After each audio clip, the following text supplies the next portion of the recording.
managers at NVIDIA. I'm also a USC alumni, so fight on. So today we'll be talking about demystifying the hiring process. So our agenda for today, we'll do brief introductions, recruiting A through Z, best practices for candidates, and how to get hired at NVIDIA. And then following up with a brief Q&A if we have time, because I know we are starting a bit late, so I do apologize for that. But we are a tech company and somehow we're having technical difficulties. So yes, hold on. There's still people coming in. All right. So like I said, my name is Keelan Robinson. I am your University Recruiting Campus Manager for NVIDIA. So wait, can you guys see my screen, my PowerPoint? We're able to see it in person. You are able to? Yes. Okay, perfect. Yes. So my role here is basically I'm here to help you all get hired. So if you have any questions regarding the recruiting process, I'll be your go-to person on campus. And then our speaker today is Gyati, and she is having difficulty getting on. So hopefully she can get in here and then speak on the process. But she's in our general recruiting team. So she handles all the professional recruiting. So people who have already graduated, my role is focusing on university recruiting. So internships and for full-time new college grad roles. So typically in hiring, depending on the size of the company, you may be talking to multiple people during your interview process. So at NVIDIA in general, we have, you'll hear a broader university recruiting team, but there's multiple people within that. So my role is your campus manager. I'm usually your first line of defense. And then we have sourcers. A sourcer is someone who may reach out to you on LinkedIn and they may, drive you to apply. Then you have recruiting coordinators. Recruiting coordinators are typically who will schedule your interviews and coordinate the logistics for that. And then you have the recruiters. So I'm also a recruiter, but then you have the recruiters who specialize in, they have a certain industry. So university recruiters specialize in recruiting just university students, executive recruiters, tech recruiters. Those are usually the people who are closing you. So from the interview phase until your offer is signed, you are speaking with the recruiter. So that person usually has headcount for a specific job requisition, and their job is to close you, make sure you have all the tools to interview. And then you have the supporting staff. And then there's also industries where you have a full cycle recruiter who does all of this. So we're fortunate here where we have someone to guide you through each step of the process, but there's also a full cycle recruiter. And I see our presenter has come and she's here. So I'm gonna pass it over to her and she can, lead the rest of the session. You want to come off mute?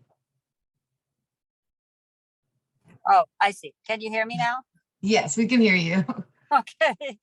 Thank you so much for getting started on this. I really appreciate it. So I'm so excited for being here, and thank you everybody for being here. I am a recruiter at NVIDIA, which is a fantastic company, and I'm really privileged to be here. A little bit about my background. I started as an engineer. I'm a double E and a computer science. And then later on, I went to get my MBA. I've done engineering. I moved into sales and marketing. I started a couple of my own businesses, one in telecom, one in ed tech. And after a few other things, I got into recruiting, and I'm also I co-founded the Silicon Valley chapter of Women Who Code. And I also invest in some startups right now, and I advise a few of them as well. So I have been around the block, and I have tried a lot of different jobs, and I have also hired for a lot of different positions. So I hope that some of my experiences can be helpful to you.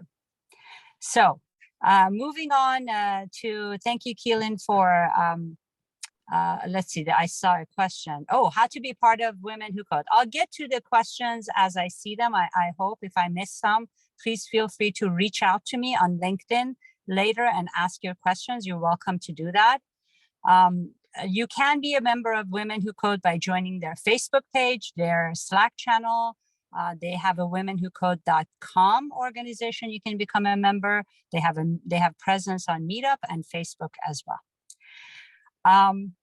Okay, next, I think Keelan explained different roles within a recruiting. So as you talk to people, you know who you know kind of what their function is. As you know somebody's function, you know what incents them or what incentivizes them. It's important to know what their role is. I'm going to let Keelan actually talk about this one because this is her slide and she understands this better. Yeah, so this is more of a visual aid to what I was explaining in the last slide. So my role as a campus manager is closely aligned with the sourcers. So we're marketing agents, we drive talent, we have targeted events such as this, we're on campus, we're finding students through LinkedIn, Handshake, and Workday, and then all the candidates will feed into our talent network. So here today, we ask you to sign in, and then from that, we have your information and we'll reach out to you and you'll be in our NVIDIA talent network. So when roles open up, then our recruiters, the next part down here, will then reach out to candidates based on, we'll review your profile, we'll review all the information that I send you, and then they coordinate it with the hiring managers. So I wanna make a note that there's a difference between a recruiter and a hiring manager. As a recruiter, I'm not an engineer. I don't spend my day-to-day doing that role. So we do filter through your resumes, but then we also coordinate with the hiring manager. So that is an engineer on that team that tells us specifically what they are looking for in a candidate. And so we'll review it with the hiring manager, the university recruiters will. And then once it's a go, you'll be reached out to by a recruiter. So my role has nothing to do with the interview phase. You'll be reached out to a university recruiter on the next steps. You'll have an interview, and your interviews are not with the recruiter. Your interview is with someone on the team that you will be working with, and then hopefully an interview and then an offer. So just more of a visual slide to the last slide I was talking about.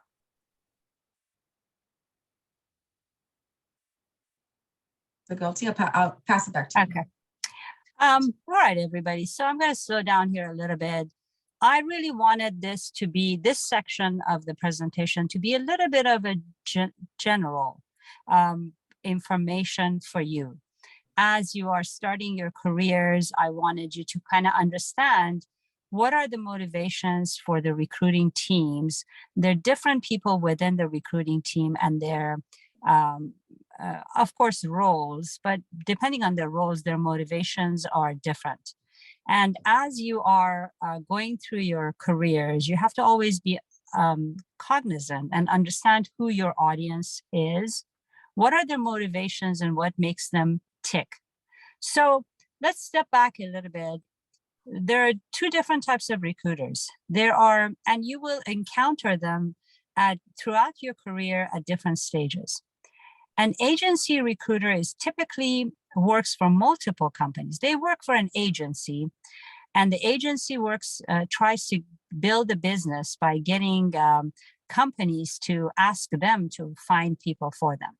And they're kind of like a salespeople. They get quota, they get percentages of everybody they place. And usually they're asked to place people that are more experienced. So at this stage of your career, you may not come across too many of those agency recruiters, because agency recruiters tend not to hire early in career type of talent. So you would mostly be working with internal recruiting. As companies get larger, startups usually start with agency recruiters because they don't want to hire anyone full-time. As they get to about 100, they start investing in an internal recruiter person. So you have to understand when you're talking to somebody, if they're a recruiter, and in smaller companies, it's most likely the hiring managers or the hiring lead or an engineering lead or a technical lead or marketing lead, whoever is the job you're applying to. You would be talking to those people. In a very, very small company, you could possibly be talking to the CEO. All right, so what I want to talk about is mostly the typical internal recruiting process. And then I will talk about the Keelan will talk about NVIDIA specific recruiting process. Now, so as a company goes through growth, a company is growing, and this is what happens. They decide, oh, we're growing, things are going well. We need more people and to do the job. So the process starts at that point where the management decides the company is growing, we need more people to help us with that growth. Let's decide what type of jobs we need, what type of roles we need. And then they assign the managers to write a job descriptions, and internally they approve some requisitions, and they post those requisitions, which are the, think of it as a back end of a job. And the front end of the job is a job posting. The back end is a requisition that was approved internally. And then the team can start interviewing and hiring for those positions. So once the company has decided they're going to hire some people and the teams agree on it and the executives give them the head count and the finance kind of puts the cost of those people into the plan, things get started. So now we can move to the next slide and I can tell you a little bit more. All right, so a recruiting process kind of looks like a funnel. A lot of people come into the top of the funnel and they're sourced, quote unquote, sourced through different ways. They apply through LinkedIn. They may see the job posting through Indeed. They may find it through Glassdoor, AngelList for smaller companies. They may find out from referrals. An agency may bring a candidate in. We may do social media marketing. And there may be events such as a campus career fair and such. And the people can come through those jobs, either active applicants, or they're sourced, meaning that the sourcers will go out and they will actually invite people to apply. So they come in through a big funnel, and then they kind of get continuously, they get through the next and next and next stages of the funnel. Often in many companies, candidates first talk to the recruiters. Interestingly, in NVIDIA, candidates often talk directly to the hiring manager or a lead in the interview team. And that's a good thing because sometimes recruiters are not, depending on how many positions they're trying to fill, they really don't have the bandwidth to know a lot of detail about a given position. So if the sooner you get to the decision makers, obviously it is the better. But in a typical company, in many companies, you first talk to a recruiter who may try and assess if you're a good fit, if you have the background, assuming they have a manageable number of requisitions, or let's say job postings that they're managing, and they're trying to assess how good the candidate is. However, if you skip that position, that step, and you talk to the team, that's always better because you're one step closer to the decision. So I think this funnel kind of shows you a typical process, and I can kind of a lot of the notes and speech recognition is kind of covering my view of the slide, but the different stages shows that you go through different stages, typically talk to a recruiter, then to perhaps a hiring manager or their designee, a designated lead that they trust, and that person for them. And then the candidate moves to a panel type of an interview.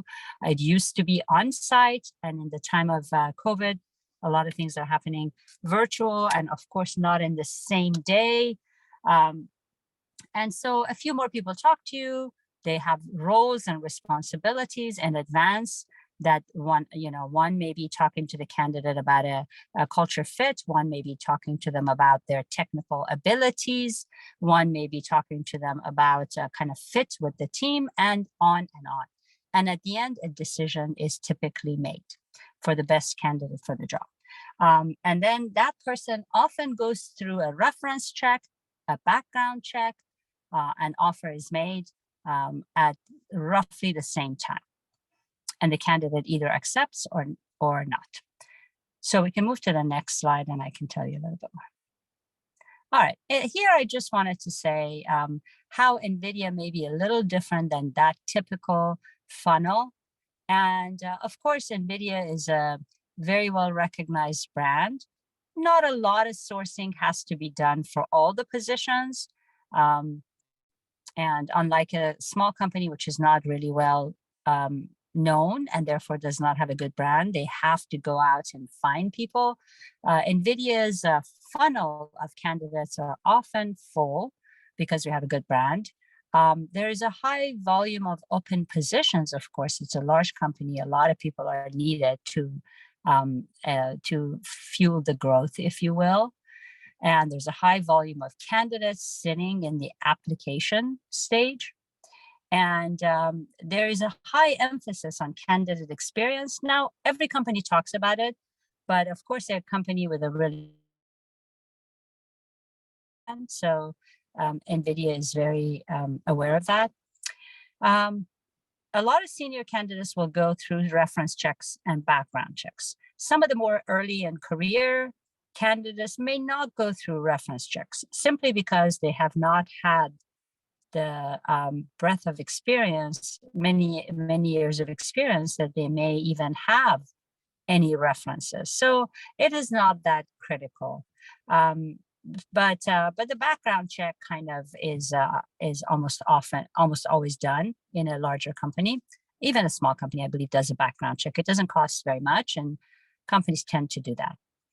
And specifically in NVIDIA, it's a good thing that the candidates often get to directly talk to the management, and they don't have to go through one more recruiter having the coordinator who does coordinate the meetings and the scheduling and schedules the meetings. They kind of bypass some of that earlier on. They may have talked to a sourcer if they're a senior candidate, but the sourcer kind of decides if they're a good candidate. And if they seem to be a good candidate, they still get the manager to look at their profile and say, yes, I will talk to them or not. So as an early career is mostly, in NVIDIA, it's mostly a hiring manager. So we can move on to the next one. Okay. Now, what a lot of people experience and they complain that they have about this recruiting process is that, it seems to be like a black hole. What happens? What happens in the background? We don't seem to know, and we don't know what's happening. Nobody's telling us. And yes, there is an infamous black hole in this process. And I will try to explain some of that in the next slides.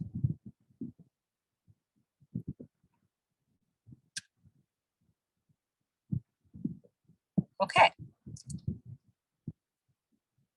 I think we're kind of reviewing the previous ones, and the next one is, okay, product marketing. All right. The black hole has many reasons why it seems that way. But let's step back and a candidate, a talent, is pretty much has to think of themselves as the CEO of their own career and their own product. And their application, their skill, their knowledge is a product. And you have to be very clear about the benefits of this product. Just the same as if you were to be approached by somebody who says, buy this product from me. And you ask them, okay, well, what does it do? And they say, well, it can do whatever. What do you want them to do? You would not be very inclined to buy that product. So you have to be a little bit more specific. So you have to come up with some kind of a niche and a target. And the buyer of that product has to know what they want. So that's where differentiation comes into play. And in order to have that differentiation and to communicate your niche and your target, you have to create effective communication tools and material.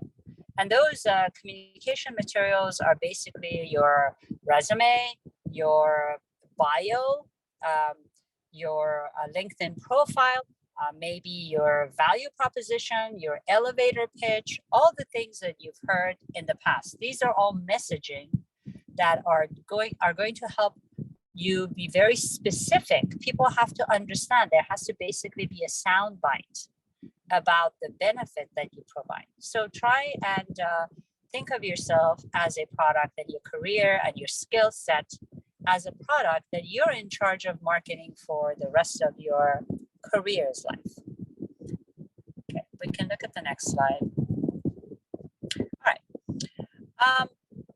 So again, as I said, the marketing, I guess that title is not very to the point, but yeah, so the marketing materials you have to be thinking about is resume, LinkedIn. In your case, for an early career individual, it could be your handshake profile. It could be the internships.org, or I've used to hire some people there for my own businesses. Any email messages, direct messages that you send to the managers, to somebody who's a decision maker, to kind of explain to them what it is that you want. So you constantly want to adapt your marketing material to the audience and to the medium that you're using, and always be thinking about what's in it for them. Because at the end of the day, if you want them to take an action, it has to be to their in their advantage, and it has to be satisfy a need or pain point that they have. So you have to be thinking about what's in it for them. So we get to the point that ultimately niche is the way. Niche or targeting, it's the way because it simplifies things. If you want to be everything to everybody, you will end up not satisfying any needs, any specific need or any pain point. So if niche is the way, then let's look at the marketing material you're putting together. Your resume has to be short and to the point. Get yourself familiar with STAR, the situation, task, action, and results type of writing a bullet point in your resume. And of course, the keywords that are relevant to the job that you're applying to the career that you're interested in, to the niche that you're interested in. Same is true of your LinkedIn profile, and to a lot of extent, email as well.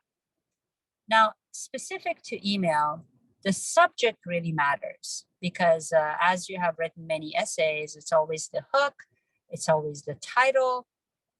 If the subject is not very clear and to the point, they may not even open it.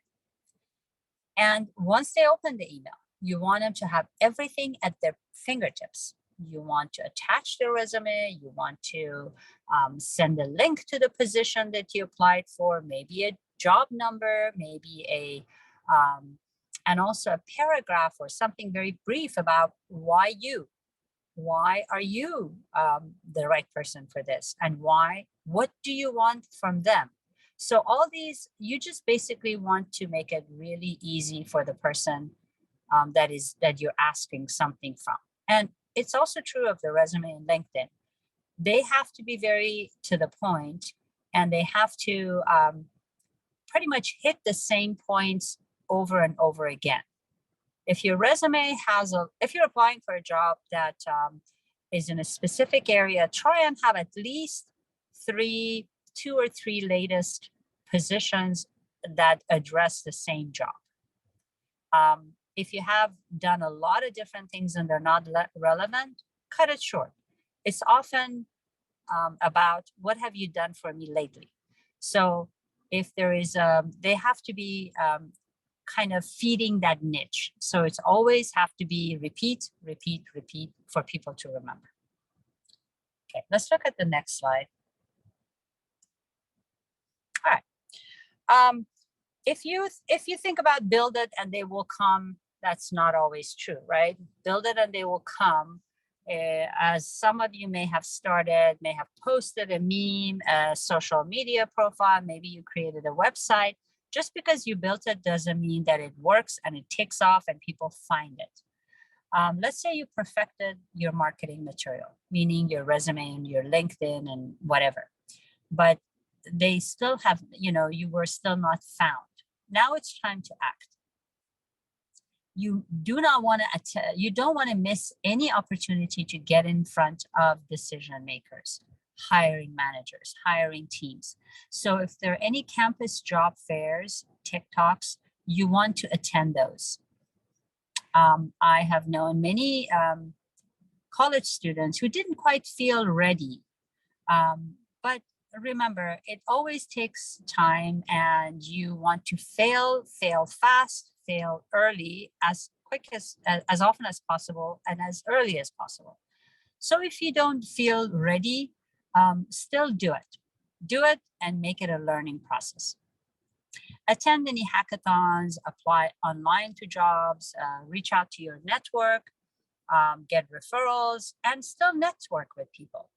Networking is not always about your immediate need. It could be about the future. You want to network with people just to learn stuff from them and also to teach somebody something. So it's a long process, and think long-term about this. All right, let's look at the next slide. All right, after having done all this, you think, oh, it's still a black hole. You're right.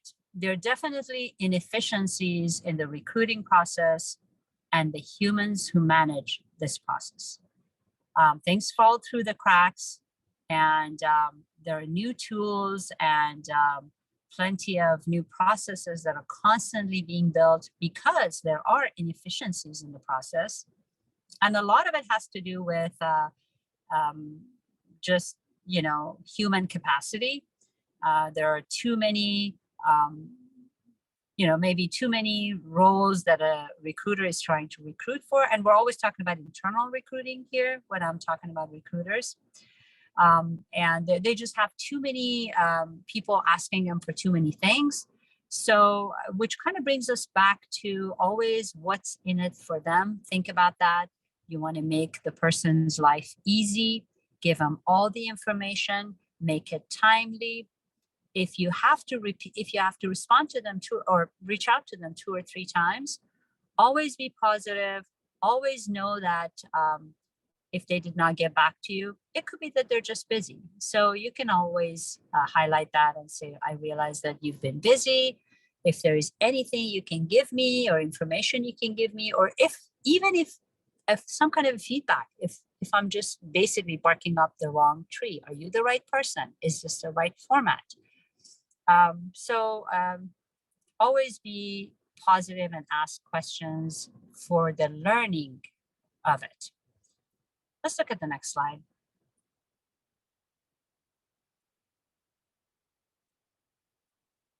Okay, so again, best practices for candidates are always to stay positive and gracious, always. Because, the people who do have a job are often under a lot of stress, and they are being pulled in different ways. The position you have applied for and you have questions about may not be the top of their priority list this week or this month. You are being gracious, you're being positive, you're asking more than once, but they may still not get back to you, or they may still not respond to you. It's just not the highest priority right now. But while you're being positive and you're being gracious and never complaining about one team to another or one person to another, just remember, it's being negative or complaining about a team because you don't have all the information will end up looking bad on you or reflect back on you. So always be positive and always be gracious and always assume the best. In the meantime, you should increase your options. Let's say that you're stuck in that black hole and things are taking too long. You're not sure why. Instead of spending your time thinking about what could be going on, apply to a few other jobs within that same company or another company. Basically, you're increasing your options. And in the meantime, continue doing your homework, continue improving your marketing material, get feedback on it from different people, and continue to doing your networking and continue to learning about the products and the teams that you will hopefully get a chance to talk to. a little bit more about that. So yeah, so you're fine tuning all the process, the marketing material, and you're doing this continuously. That would end up only helping you. How's our time? I can talk faster. I want to make sure there's time for Q&A. Okay, let's move on to the next one. Yeah, you are right on time now. So it does end at 2:45, but because you are doing your own session, you're more than welcome to continue it. Thank you. Thank you. All right. So, let's say not my job. You did not get that job. Let's see what happens. Or you have not heard from them. Let's look at the next slide. Okay. Let's say you got a rejection from a position that you had applied to. Remember, it's not you. It's all about the fit. The fit or the timing, that's to blame. It's not about you. If you stick to your niche, if you stick to the value proposition you have, if you're clear about it, if your marketing material, keep harping on those in a row, and if you strengthen your claim to that niche, you will eventually land. Don't change. So don't be a, product marketing manager today, a Java developer tomorrow, or a JavaScript developer the next day, a front-end developer the day after that, and a back-end developer 2 days later, and then say, well, maybe I'll try being a mobile developer, or, oh, I wonder if I should be a technical product marketing or technical program manager, TPM. Don't change very often because you won't be building expertise. Stick to one thing and keep building it, and eventually they will come. Okay, so you got a rejection. Let's see the reasons you could be. All right, so it's possible that you just weren't even considered. There were just too many applicants, or someone accepted an offer, and it's just not a good practice to close out all the other candidates before that person has finished their reference check or background check. Because hey, let's be honest, it may fall through, and then the next person runner-up will get invited, will get an offer. So you may have been in a waiting period, or you may have gotten a rejection. If you got a rejection, then yes, maybe somebody got the job. Or it's possible that you were actually considered. So you passed the first level of that funnel, meaning that somebody looked at your resume. So you were considered. But the fit was not deemed to be close enough for you to get an interview. In that case, either your marketing material wasn't strong enough, or your niche was just not the right, good enough, close enough fit for the position that they had posted. Or maybe you got passed through that initial screening stage 2, and so you got one or perhaps more interviews, but you didn't get the job still because there were other applicants who were a stronger fit than you. Again, it's not you, it's the fit. So again, don't take it personal. And I think the final bullet, if I can read it, I can't. So much all candidates. Okay, so maybe the last one says that you got through all of them, you got through all the stages, and you still didn't get the job. It is possible that, again, you went through all the interviews, somebody else just did a little bit better, or you got a rejection. And I don't know if I have another slide that talks about this, but sometimes the position kind of goes on a pause or a freeze, or strategies change within a company, and a position just kind of loses its highest priority. And maybe there's going to be a reorg in the background, and maybe something is happening with the projects that the interviewing team was working on, and they've been pulled into something high priority. So you're not hearing back because this team got reassigned, or maybe you got rejected because this position was supposed to be really, really needed, but the strategies changed and they decided that we're going to grow in a different direction and this job will not be needed. And therefore, everybody who had applied will get a rejection. So these could be some of the reasons that you got a rejection. Now, hey, maybe you got the job. Yay. Now we're going to talk about awesome. You went through all those stages. You got a job. You're going to get an offer. Let's talk about that. I have something to say about the last slide, and we don't have to change, but just so you know, I got a rejection letter once